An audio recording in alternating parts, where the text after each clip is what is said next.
Beautiful. And once we have the React Toastify in place, now let's finally set up our first slice, our user slice. Because here's the thing. The moment we have register form, and once we submit the form, eventually we'll perform AJAX requests, two of them, either login or a register one. And if we're successful, we're going to get back to user. And of course, we need to store that user somewhere. And therefore, we'll create features folder. And there we'll create users directory or user, sorry. And after that, let's set up user slice JS. In here, let's grab create slice. Let's also right away take create async thunk from the toolkit because we'll need it. The AJAX functionality is going to be asynchronous. And also let's set up the toast because in the case of error or success, we also want to display those toast messages or alert messages.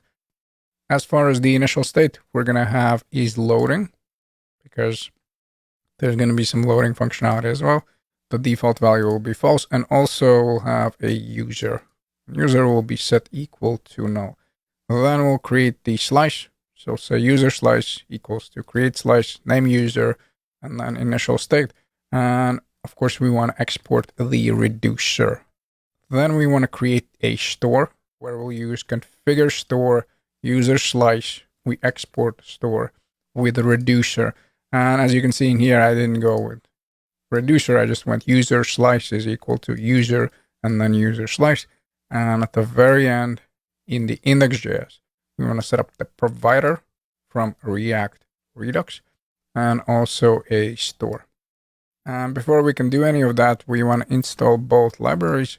So we're looking for Redux Toolkit as well as React Redux. So let me again stop the server. Then let's clear everything. Let me grab the command and invoke it. Then let me open up the sidebar. And I think I'm going to start right away setting everything up. So I want to make sure that I'm doing that in the source. So new folder, we'll call this features. This is going to be a user folder. So user feature.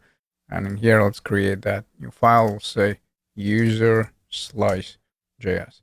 Let's spin up the server. Should be good to go. And let's start by setting up that slice. So let's say import. And we have two functions. We have create slice function, and we also want to set up that create async thunk because eventually, yes, we'll have some asynchronous actions effectively when we'll communicate with our backend, with our API. And also, I want to grab that toast right away since, again, eventually we will invoke it. Then let's set up that initial state. That will be equal to is loading. In my case, I'll set it equal to false. And also we'll have the user null. And if you're wondering where we'll use the loading one, essentially, we will control the button. So if we're loading, the user won't be able to click one more time on submit, which of course is something we'll set up a little bit later. Then let's create that slice. Let's say const user slice is equal to create slice. In this object, we want to pass in first name, which is going to be equal to user. And also we want to set up the initial state. And at the very end, we want to export the reducer, correct? So export default, and we're looking for user slice. And the property is the reducer one. Let's save it. Then let's create that store. So this is in the source again. Very, very important that we create that in the proper place. So new file, store.js. And let's start by importing the configure store. Let's go here with configure and store. Then we also want to set up the user slice. So user slice as well. And now let's set up the entire store. So first we'll say export const. Let me close the sidebar, store. Then we want to invoke, of course, our configure store here.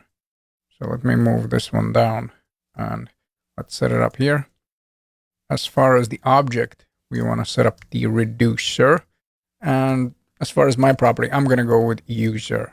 And now, of course, I just want to take this one, cut it out from here, and place it equal to my user. And at the very end, we want to navigate to the index. We want to grab both the store as well as the provider. So let's set up here store as well as the provider. Yep, it's coming from React Redux. And now let's set it up over here where we have the app. So same deal. We still want to wrap the app and we want to pass in the store into the provider. So let me move it here. Let me close it out, set it below, and then we want to go with store equals to a store, which is right over here. And once we have the entire setup in place, we can go to browser and check out the DevTools.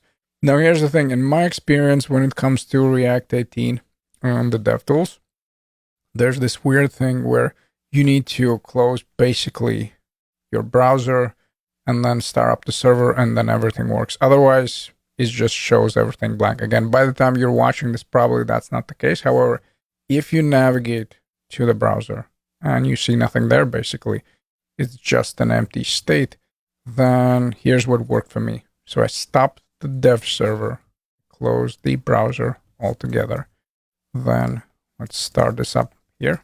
So I'm not going to be checking here, so it doesn't matter. And then we open up a new browser window, and then everything works. Again, if you can see the state nicely right away, then of course you don't need to do that. But if everything is blank, then yes, this is what worked for me. Effectively, I stopped the dev server and I also closed the browser. And once the dev server is up and running, we're going to see our initial state in the user slice. And at the moment, we have two properties. We have user loading is false and user is equal to null.